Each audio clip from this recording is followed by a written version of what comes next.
to the Process by Cynthia, Amoah. And if I write the things I speak, what truth will rise from my bones? And if I believe that writing is breathing, and if I sing the words I breathe, and if they take flight off the page and carry to my heart and to yours, and if I pace my living room floors, isn't it the sound of mantra on my tongue? Isn't it still the rhythm, the conjuring and cool and language? Isn't the language the act of saying alive, rising the dust? And if they said to speak less and listen more, do I not speak my truth only when I hear it? Aren't what my ancestors gave me a ritual? The loud, the gift, and the listening of speaking like the monsters we are afraid of. And what is the process of writing, of breathing? Isn't it all knowing when to go forth like daybreak with all this light in my chest? No matter how you try to silence me, I will say my fears, mouth wide open. My name is Ty Williams, and this is my poem, Rocket. Today, we took the training wheels off of my son's bike, the grin that was welded to his face. I remember my own visit with that feeling, wind in the hair, body zooming across the earth faster than nature would normally allow. I imagine that his beam was the same taste of freedom that I remember. The night before, he must have felt trapped by his emotions as he was in tantrum mode, and I was triggered, remembering my own childhood trauma, and I yelled, loomed over him, my own dysregulation menacing us both. Today, I smile through my shame at my son's face, all light and no shadow under his goofy helmet, wildly pumping his legs, guiding the machine under his body in rebellion against gravity, rocketing himself away from me. I wish I knew my father as well as cancer did. They got to spend a lifetime together while he abandoned me as a kid. I'm jealous of chemo because he showed up for it. Never made it plans, then canceled at the last minute without communicating, leaving it to wonder if it mattered to him. My relationship with my father was just as toxic as cancer, but not nearly as life-threatening. I wish it was. I wish he knew I needed him as badly as he needed treatment. I wish our conversations were like radiation. Hours and hours of healing, a flow between two parties. I wish there was understanding. Maybe if I could comprehend all the ways my father was sick, I wouldn't feel like this. Envious of a disease that killed him, I'm angry because it took a part of me, pieces I'll never be able to retrieve or recreate, pieces I'll always crave to feel complete. I wish I could hear my father's laugh again. I wish I could laugh again at his corny jokes. I wish the world knew he was a musical genius. I wish I would have forgiven him sooner. If I knew then that our time together was so limited, I wouldn't have cared about the mistakes from my childhood. I would have lived every moment in his smile, cherished the way it taught mine to be as bright as Orion. I would have embraced his humanity. If his apologies were stars in the night sky, he's given me galaxies, whole worlds where his wrongs are dim compared to his rights. I would have admitted that I was wrong. The hanging on to who he used to be, letting painful memories eclipse who he was present.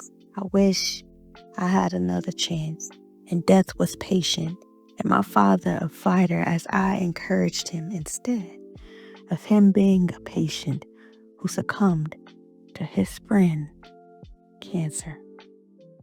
33 to North Hill. The women up front greet one another as they climb onto the bus as if they formed friendships by sole virtue of sharing a seat for 20 minutes at a time on a weekly basis over the course of nearly a decade. In the back, no one talks. College kids avert their eyes from those beside them, instead fingering their phones until they reach their stops, or else they hide in their beats, getting lost in the rhythm of the latest pop craze, rearranging their smokes in their pack of reds. The route scenery catches my eye. Below the bridge, I see houses small enough to house Polly Pocket and her undersized friends. Tiny houses filled with miniature people prepping piping hot chiang to drink with their chapate against a backdrop made of rubber. What I don't see is my stop. Autumn Fall by Krash the poet. When autumn denotes change in its season, most of us say it's beautiful.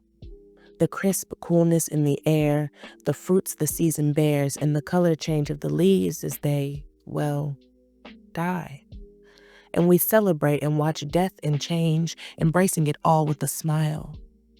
I wish my change was so embraced, but a lot of the time it's met with disdain and complaint about who I used to be. But can't they see the falling of leaves from my tree? I've died several seasons, changing, growing, becoming. And sometimes it was cold, but I guess they didn't know to prepare for sweater weather when it was simply me they approached. I met all happily with the fresh fruit of my knowledge, but it was unwanted. Still, as my seasons change and my inner world has transformed and so reflects on the outside, sometimes I just wish that it felt like it mattered, that my autumn transition was called beautiful, as I too shed and have left pieces of myself dead. Sometimes I wish to be smiled upon and doted on, but all I seem to get is contempt during my season of fall. Diane Callahan, reading The Patterns, the Contradictions, after Lucille Clifton. I am swimming into myself, over and over again. Lover to the riverbed, cold, so cold but smooth. I am walking alone at night, walking into the near future where no one holds my hand, with fear of losing me. I am talking to ghosts, made lighter in light of secrets lost, a translucid ghost talker. Goodbye, thinning hair, shoelaces I keep tripping over. I am leaving breadcrumbs of hurt behind me, leaving the staying place to carve desire paths through my life. My name is Laron Henderson, and the title of the poem is Today. Today I woke up, brand new day, another 24 to explore. Today is going to be full of glory, another day to create my story. Yesterday is no more, it's done, over finito. At times though, I wish I could take a ride to the DeLorean of Marty McFly, go back to rewind the hands of time. Tomorrow is never promised, the future has yet to unfold, its story hasn't been told. Today is all we have. Let's look at the glass as half full. Today isn't even guaranteed. As within 5 minutes of reading this piece, you or me could be deceased. Let's appreciate today, ignore yesterday, whether it was good or bad, happy or sad, no matter if it was day that dragged. Yesterday no longer exists, tomorrow hasn't come yet. Let's be persistent with our intentions for today. Let's not have any regrets about the past. Don't worry about the future. All we really have is today. It's a good thing we can't time travel, as we may unravel today. What if we went back to correct the mistakes of yesterday? How would today be affected by our intervention? Like the Thanos snap. Today didn't go as expected. We neglected to take that into account. What would we miss today if we could change yesterday? Friends and family blinked out of existence. Disappearance from family photos. Just like the ones in Back to the Future, all because we want to change the past. We wish things had been different back then. I've seen too many sci-fi stories to see how rewinding the past can have disastrous results. Let's not hold on to the past whether it was great or not. Let's embrace the faults of yesterday to have a better today. We only have today. Who you see in the reflection in the mirror today, that's all that really matters. That's your current representative. Don't dismiss it for missed events of the past. Yesterday, we have been a disappointment or disaster. Remember, you have control of your destiny. You are the master of your fate. It's up to you to decide to be great. Let today be the day to make that decision. Remember, all you have is today. Rikki Santer, the epigraph for the poem is a headline that appeared in the New York Times in June of 2021. Life on Venus. Astronomers see a signal in its clouds. Believers, dividend.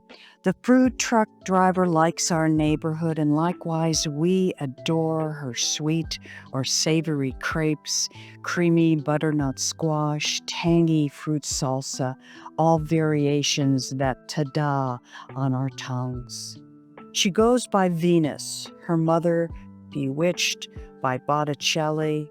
Now she's an early evening star making her way in a country bound by tarnished myth. best she could, she has orbited through layoffs, fragile access to health care, impotent child support. After work today, I tell her that a powerful telescope looking for molecules and cosmic clouds has detected in the alien biosphere of her namesake a chemical that could be produced by microbial organisms, same phosphine also found in the feces of our penguins and badgers. This planet, the only one named after a goddess, has long been neglected by most scientists, too hellish with its powers of heat and pressure that disintegrates spacecrafts aiming to tame it. And the two of us bubble even more as I relay that the astronomers who observed and proposed this theory, calling for more research, are women. Of course, Venus says, her eyes moist with memory, her forearms glistening. She delivers me my Nutella and banana classic, another small victory for survival. But what sticks to my ribs is her handoff. You know, belief has always been my divining rod, too. My name is Steve Abbott, Lemons. The siren howls a lullaby of someone being rescued, skilled hands pulling an unknown part of us away from the edge. Saturday's daybreak lawnmower announces a neighbor able to walk again, a jungle tamed after weeks of rain and physical therapy. Grumbling thunderheads announce a respite from watering tomatoes. All that talk, an opportunity to cultivate patience, find comfort in what you leave unsaid. Every driver fumbling a cell phone is a reward for your hours of practicing mindfulness. Your fleeting embarrassment provides the gift of a story someone else can share. Putting the dog down, a generous sacrifice that ends her suffering. Your remark, thoughtless and crude, a reminder of our shared imperfection. Alexia Ponder, I am. I am the breeze on a warm summer day, shaking branches and leaves just so you can breathe. I am the sea, all-knowing and deep, encasing secrets and mysteries even scientists can't reach. You can ride my waves or drown in me. I am the fire from the lighter you use to spark the blunt. Burn the sage, set those birthday candles ablaze, only to wish for better days. Hot to the touch, I can be destructive if you fuck around too much. I am Earth, the ground you walk on, the beautiful sky you see, freshly cut grass, sunflowers, and weeping willow trees. I am life, this cosmic energy, sun, moon, and stars, flowing through my veins, pumping into my heart. I am divine, a combination of past, present, and future. I am nirvana, the heaven you seek. Prayer and peace, it's all in me. I am duality. I am the pitch black yin and the yang, chaos and destruction, black holes in space. I can even be hate. I am poetry, I am war. I am timeless philosophy. Cogito ergo sum. I think, therefore, I am. It's Karen Scott, and my poem is Sounds Like My Neighborhood. If you step outside in the moonlight, the first thing you notice is the lack of sounds. Take a seat on the front stoop and wait a minute. Hear the buzz and thump of June bugs on the screen. One of the neighborhood teens walks by, earbuds in, rapping quietly to himself. The ebb and flow of traffic on James Road as the lights change, and the distant clank of each car running over a steel plate. A car races by on Maryland Avenue, late for who knows what, entirely too fast for this neighborhood, where school days find children and parents walking by on their way to and from Broadley Elementary. Closer by, you hear the blue jays as they noisily flash in and out of the maple tree. On an Army Reserve weekend, the whoop-whoop of helicopters at the edge of the Defense Center. And every Wednesday at noon, the tornado sirens, so close, so loud, you can hear the all clear afterward. Father watches his hands morph into electric screwdrivers. Fingers cramp. Wrists ache. Looking at the complete kitchen place that's incomplete in the bedroom.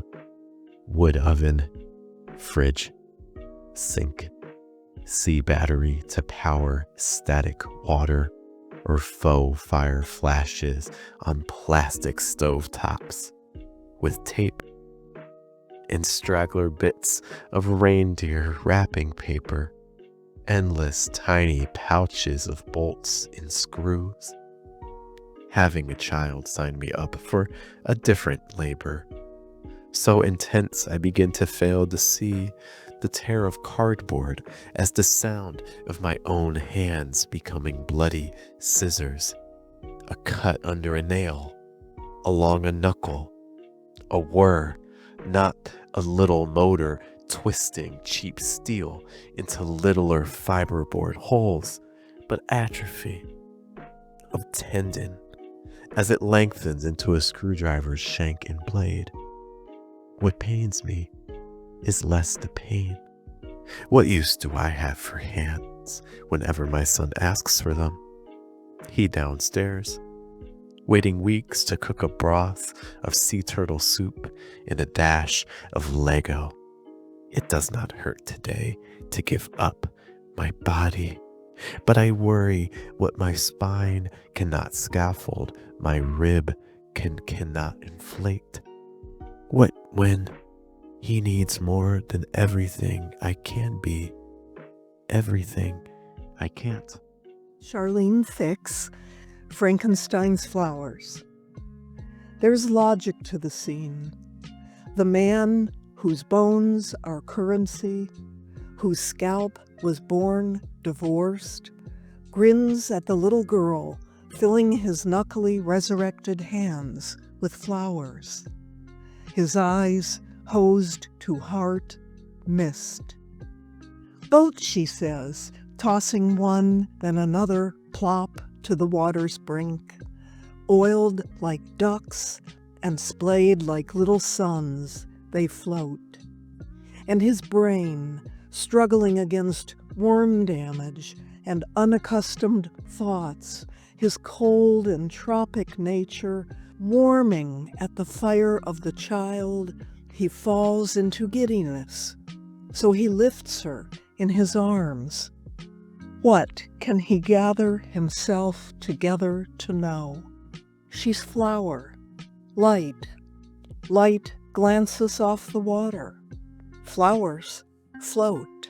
Leland Sauls II, rejoice. When we have faith, we shouldn't have to hide it. When we walk in the truth, there's no reason to deny it. Call upon his name, and he will give us guidance. Fill us with his spirit, and then walk right beside us. There will be good and bad trials, so rejoice and know he's near. For he is always with us, so there's no reason for us to fear. Truth will come in the morning, no matter what we do at night, because what's done in the dark will always have to answer to the light. So rejoice at dusk and rejoice at dawn, for the one that wears the crown has already paid our bond. Sandra Feen. Into the season. Walk with me down Woodette, I plead, on a day flecked with pale yellow, orange crunch, beige blush of autumn sighing. This time you agree. Our goal, the house of my third grade twin friends, halfway down the street. Your walker weaves through maple leaves, a 3-house extension to the home of friends I met when I was 4. We share unspoken amazement you've taken us this far, while I remain behind you, Observe how your black shoes and black walker paints you into this fall landscape, leaves and pant legs, a unison of color and wrinkled texture. This walk canvases a year ago. How much better you've handled decline than I have, as the sidewalk of your mind continues to gray, narrow, crack. Every day is a good day, you say. Today we eat breakfast at a TJ's with friends you've known for decades.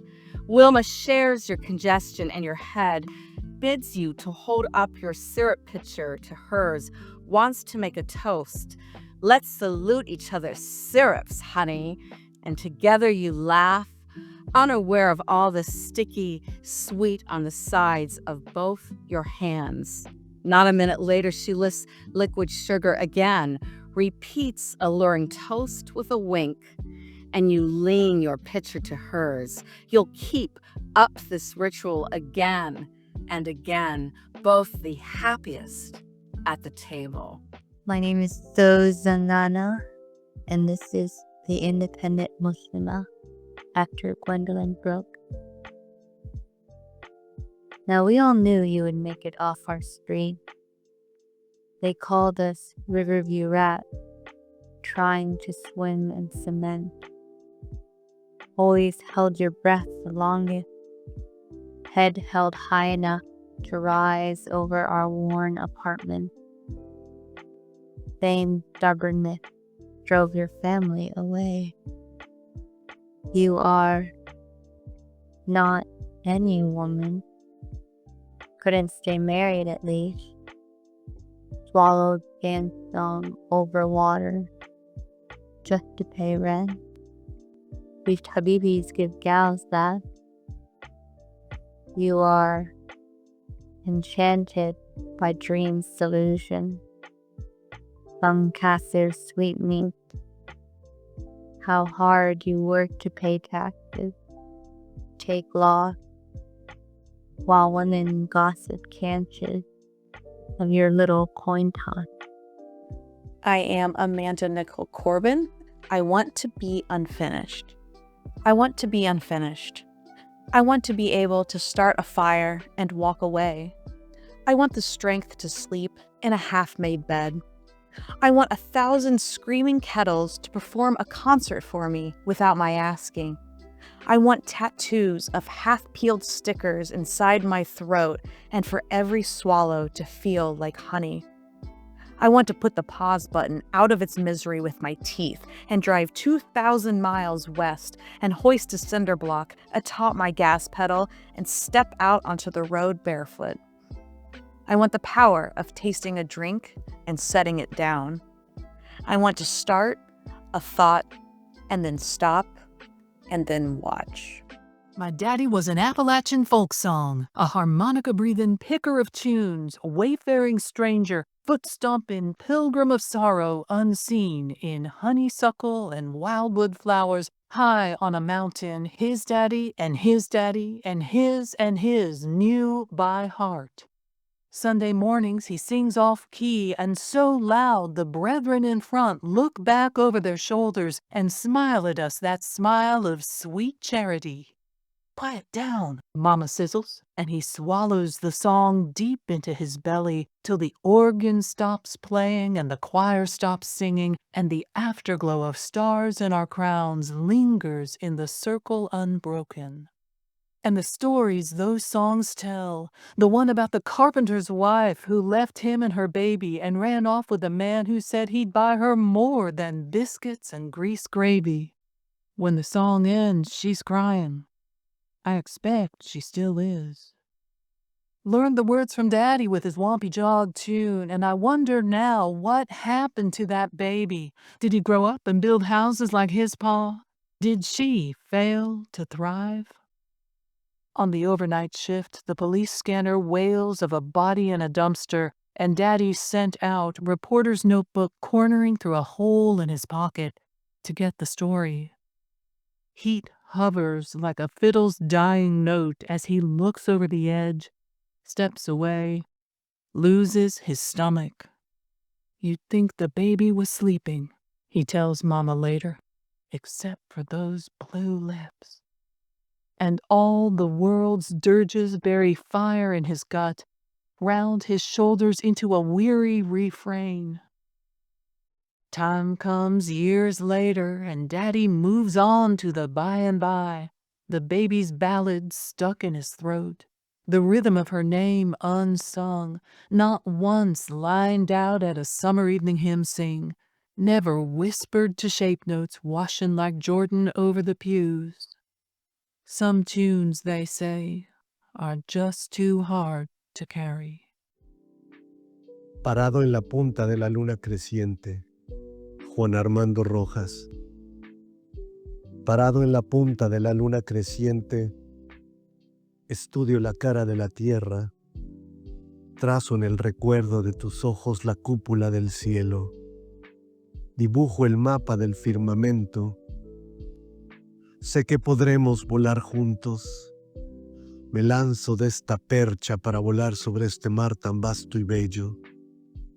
Fijo el timón hacia ti. Conozco este sendero, este anochecer que tu nombre invoca. Yo sé que estás ahí, parada en la arista de tu propia estrella, esperando. Standing at the tip of the crescent moon. Paula J. Lambert, translating Juan Armando Rojas. Standing at the tip of the crescent moon, I study the face of the earth, trace in the memory of your eyes the full dome of heaven. I chart the skies. I believe we can fly. I let myself fall from this perch to soar through the vast and beautiful sea. I set my rudder toward you. I know this path, this nightfall invoking your name. I know you are there, standing on the tip of your own star, waiting. I'm Chuck Salmons. This is Life is But a Dream House at Falling Water, Mill Run, Pennsylvania. Stairs and terraces cascade down the hillside, eurythmic echo of Bear Run spilling into Youghiogheny Rapids. I thought it would be bigger, this weekend getaway for a wealthy Pittsburgh family. Such is its reputation, luring visitors from around the world, including a Belgian couple we make as fast friends. He an architect, she a photographer, drawn to this uniquely American Mecca. Their easy smiles and French accents bubble through thick summer air. We share their delight for Wright's clever details. Window corners without mullions, sandstone outcrops jutting into a living room, a canopy cantilevering a walkway, a swimming pool fed by a mountain spring. The docent reminds us how constant water flows from the hills, the house prone to decay, like nations and dreams, despite the designer's vision, the builder's best intentions, the owner's steadfast care. We move deliberately from space to space, compressed and released, like rhododendron blossoms that burst open in woods around us. The blurred line between inside and outside unfolds in subtle ochre and Cherokee red. We tour and talk, take in the view. You know the one, the house hanging in apparent harmony with its host site. We snap a photo, stand in awe, content with the idea simply to live in the guest house. Relish light music cast by sun through single pane windows, creek song tumbling through our ears. Ushered by a security guard, we are last to leave. We hug one another, exchange email addresses, part in friendship, exit in opposite directions. No one will ever build a house like this again.